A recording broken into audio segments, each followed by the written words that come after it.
Aliran trafik di beberapa lebuh raya utama dijangka terus meningkat dengan pertambahan kenderaan yang kembali ke ibu negara.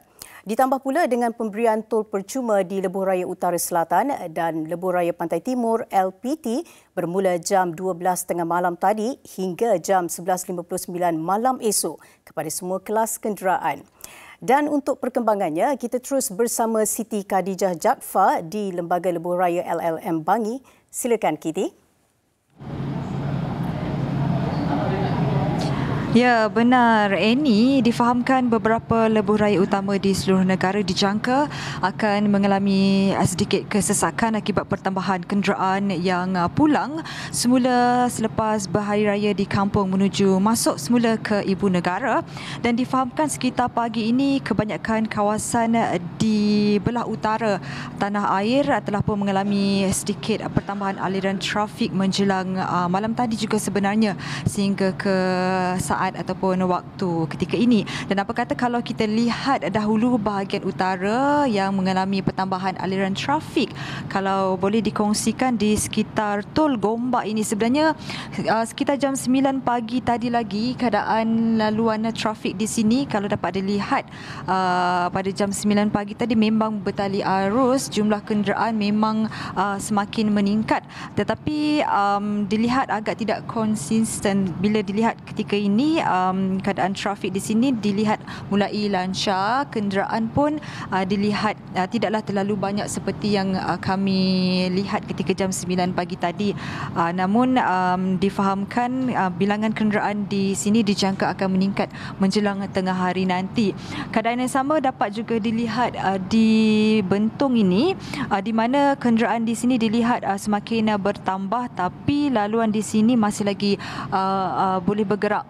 Dan kita lihat pula di sebelah tol Juru Pulau Pinang ini yang mana kenderaan di sini pergerakannya memang sangat perlahan. Keadaan ini telah pun berlarutan sejak daripada pagi tadi. Bergerak pun tidak selancar mana, memang sangat-sangat perlahan ketika ini. Dan kalau kita dapat lihat di sekitar Sungai, kenderaan dilihat semakin bertambah namun masih lagi boleh bergerak lancar dan terkawal. Begitu juga kalau kita dapat lihat di sekitar Simpang Pulai kilometer 288.4 ini, kenderaan yang ingin masuk menuju ke ibu negara dilihat semakin meningkat. Dan sebenarnya sebentar tadi saya juga telah pun sempat menemu bual Engineer Anas Idris yang merupakan penolong pengarah kanan pemantauan operasi LLM. Apa kata kalau kita lihat dulu temu bual yang telah pun saya lakukan sebentar tadi. Kalau kita lihat dari segi pergerakan trafik sejak semalam apabila pengguna mula kembali menikmati tol percuma dan diskaun, pergerakan trafik kita dapati mula meningkatlah di kebanyakan lokasi menuju ke Lembah Kelang. Di sebelah utara pada pagi ini kita nampak aliran trafik adalah tinggi lah, terutamanya di kawasan Terowong Mendora, di kawasan Gopeng, Mahala ke Tapah dan seterusnya ke Seni River.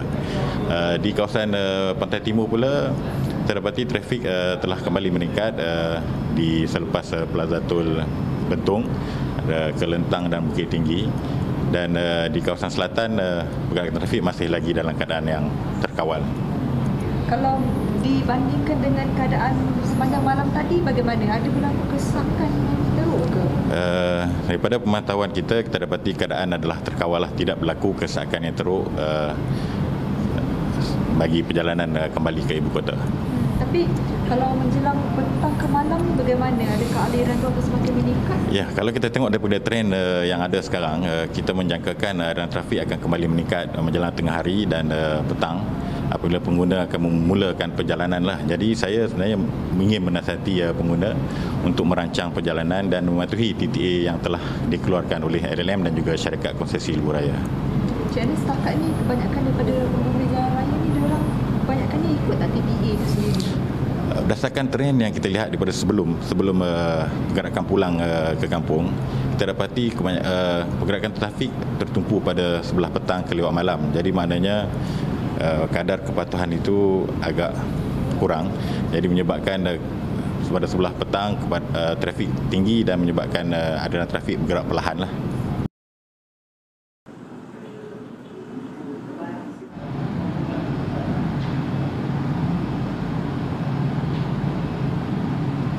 Baik, LLM juga menyarankan kepada pengguna di sekitar utara tanah air untuk menggunakan laluan alternatif iaitu lebuh raya pesisiran pantai barat untuk bergerak ke Lembah Kelang sebagai laluan alternatif lebuh raya utara selatan. Dan sebarang perkembangan terkini, maklumat lanjut berhubung dengan keadaan trafik terkini boleh layari laman sesawang LLM sendiri ataupun media sosial mereka. Dan itu sahaja dahulu perkembangan terkini aliran trafik saya dari LLM. Kembali semula bergabung dengan Annie di Sri Pentas. Salam hormat.